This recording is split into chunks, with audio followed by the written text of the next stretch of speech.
Daybreak Live at 14 minutes before the hour as we continue on Daybreak here for a Friday morning, TGIF Friday morning, and first day in a while we hadn't had rain in the forecast. We welcome Nate Brewer this morning, Sylacauga City Council, District 3, and there's been some stormy times with our city council in the last few weeks. Good morning to you. Yes, sir, but the good thing about storms, they always end up running out of rain. You know what? Storms never last. I heard a song about that. Yes, before. sir. Yeah. So let's talk about the 1.5-cent sales tax that was approved and to take effect September 1.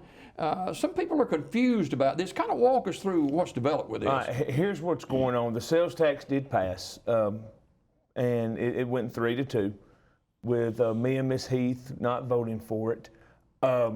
What's going on is it got brought to the table last month, and there were some council members, Mr. Perryman, and he didn't think it was right not to give the hospital money right up front, $500,000, because of COVID and things that they say that they need. Okay, and the schools are, the schools used to get $1 million, and well, in 06, when things went bad, their allocation got taken away some, so they don't get that $1 million anymore, so they needed $300,000. So long story short, we all went back to the table, and you had police and fire both getting $500,000 a year, and then you had the Parks and Rec getting $400,000 a year of the first $4 million. Well, those numbers got cut, and the fire and the police department is going to have to share a pot of $400,000. Well, that was never going to work. So you had two resolutions. You had the hospitals and the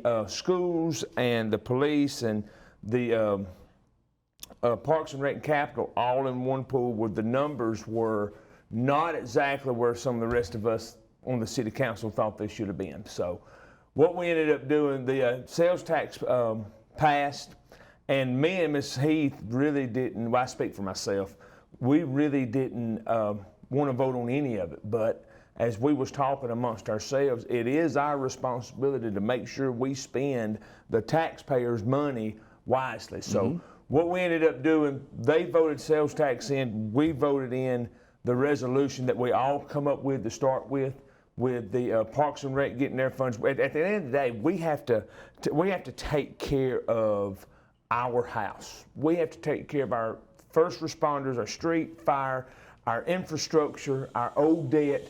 We have to take care of those things first before we can give to anybody else. Now, that's not saying we're not going to help the hospital and the school. We're not saying that at all. That's going to be on an as-needed basis, that we will be trying to help the hospital and the schools, because we want our hospital to go. We sure want our schools to go. But at the end of the day, we're responsible for our 8 departments. The hospital was sold back when Mr. Cleveland was mayor. It was sold for $2 million. Okay, and I think that's 95, 96, I really don't remember. But it was sold then. They do business as Sylacauga Healthcare Authority, DBA, which is doing business as Sylacauga Healthcare Authority. We don't control any of that. Now, we appoint the authority, but we don't control any of their business, any of their finance. We don't do any of that. And I'm sure they're doing the best they can. Everybody's on hard times right now, but at the end of the day, we have to take care of Sylacauga, and we have to take care of our 8 departments before we take care of anybody else, because those 8 departments take care of our citizens. Well, I know the hospital does too, but they're not the only hospital or the only people that's hurting right now in the world. We all are having to make cuts and pull strings back, and I'm sure they're doing that too. But at the end of the day, it's an as-needed basis that we will be helping those entities. So let's break down now. Let's go back to the fire department and the police department. Yes, sir. They're initially going to get $500,000 each, right? Off the first four. Yes, sir. They're going to get 12.5% off of the first $4 million that is brought in by the new tax. Now, is that after collections, I'm assuming, right? Yes, sir. Okay. Yes, sir. Yes, sir. Now, but if we went with the old resolution, if we went with the new resolution that was wanting to be passed, they would be splitting $400,000. It would never work. Okay. The fire chief has already got a 9-year plan. With this money he knows he's got coming in, he's got a 9-year plan ready. The police department has got a plan for those. You know, we just had to redo their pay plan because we was losing officers and people wasn't coming. Well, now I think we got 3 or 4 in the academy, and I think we got 2 that's ready to take the road because we're compatible now with people around us. So at the end of the day, we have to take care of our people, Jimmy Dale, because if you don't have police, fire, street, you don't have a city. You talked about a couple of times hard times. Yes, sir. And all of us are feeling the crunch. Absolutely. From those who are financially well off to some of us who may not be so well off. And, you know, still, there's a lot of underswell of people in our city that say, hey, I didn't want this 1.5% sales tax. I still say it was bad timing. I'll always say it was bad timing. This was not right for the people of Sylacauga at this time.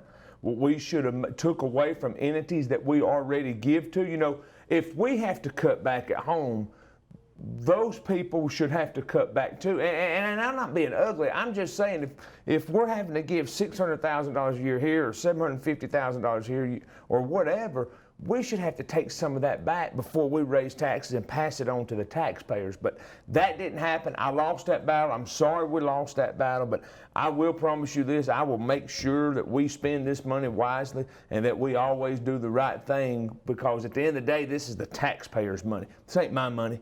This ain't nobody else's money. This is the taxpayers' money, the citizens of Sylacauga. This belongs to you.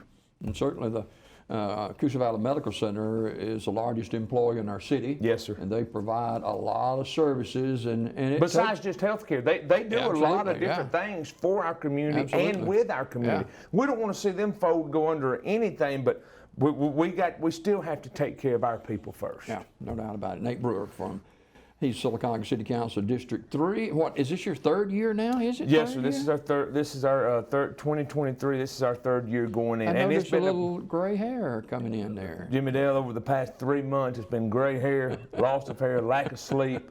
You know, you name it, it's happened. But knowing that this money is going to be allocated this way, I think I can sleep a little better. I still don't like the taxes because I've got people over at Sullivan Court. I've got people behind the hospital that I help daily, that I love, and they love me, and they didn't want this. They begged me not to let it happen. There wasn't nothing I could do. You know, I mean, when you outvoted, you're kind of outvoted. 3-2 vote. 3-2 vote. So Chambers and King on our, the new recreational center that everybody's talking about, it's still in limbo right now. Still trying to get in touch with Chambers and King and get some more stuff from them. That's probably going to be a 5-6 years down the road. We are having some conversations about a pool. Well, we're starting to talk about if it's going to take this long to do, we need to fix this. We're having those conversations just here and there, but it all depends on how long it's going to take for a new recreational center to be built. So probably not a pool this year. At Jimmy Dale, there won't be a pool this summer. If there is, if I've misspoken, I apologize that I've misspoken, but I don't see them being a pool this year, and that's bad for our kids again. You know, our kids hadn't swam in, I know, 4 or 5 years. Yeah. You know, you got kids graduating high school, ain't never swam in the city pool. Don't know what it's like. It's awful. It's absolutely terrible. So, but that's where we're at with that, and hopefully we can get that ball moving. I know Steve Masters is working very hard to try to nail Chambers and King down. I need the information so we can move forward to see what we need to do. So, but as that comes, we'll get him on here with you, and we'll let him tell kind of what's going on and how everything's working. And one other thing before you go, I know you're pressed for time this morning. I appreciate you coming by. There are a number of citizens in our community that are taxpayers here that wonder why we spend all this money on these studies for a splash pad, for a swimming pool, for recreation facilities, and we have nothing to show for it. Jimmy Dale, that's a very good question. You know, they were spending money, said they were spending money on studies before I was elected. Said the pool wouldn't hold water, and everybody just took everybody's word for it, that the pool wouldn't hold water. Well, the pool's holding water. You know, there's some things now that can be fixed. It's going to take a lot of money. These studies we have done is professional studies, and we have to have those done for our insurance purposes and to guide us, because, you know, none of us know anything about any of that kind of stuff, buildings or whatnot. So I agree. I think we're through with the studying part. I think we know where we want to do and what we want to do, and we want to go on 21. And the planning commission is kind of saying they don't know if that's a good idea or not, but we've got to talk to them. So I agree, Jimmy Dale. I don't like it either, but it's part of the process. Well, some of it has to happen. And finally, what would you say to the residents of Sylacauga that are voters here that voted you guys in? I think all of y'all said during your campaign that you weren't for any increase in taxes. Yes, sir. And here we are, 1.5 cent tax increase, and there are people who are saying, well, I trusted you then, why should I trust you now? But Jimmy Dale, you know, I've said it a lot of times, I still don't believe in the tax increase. And I may be a lot of things, but a liar's not one of them. That's why I voted the way I voted. I told my people I wasn't for that. I'll say it again, it's still bad timing. It's not fair, it's not right. You can always trust me. If I tell you something, I'm gonna do my best to do it. I hate that this happened. I hate that things got mixed up and money's got put places that probably shouldn't have went at that time. Not saying anybody misused any money, just saying that probably should have held on to a few more of those dollars so we wouldn't have had to do this.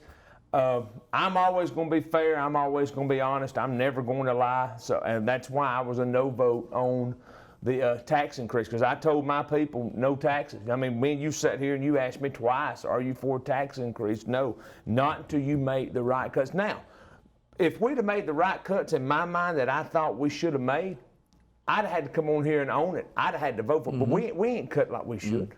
We hadn't done, in my opinion now, and there's 5 of us, in my opinion, I don't think we've cut where we should have cut out. Yeah. So Yeah, I appreciate you coming by this morning. I thank you for having me, Jimmy Dale. You always do a good job and you always support us. We appreciate that. Got more Daybreak just ahead. Don't go away.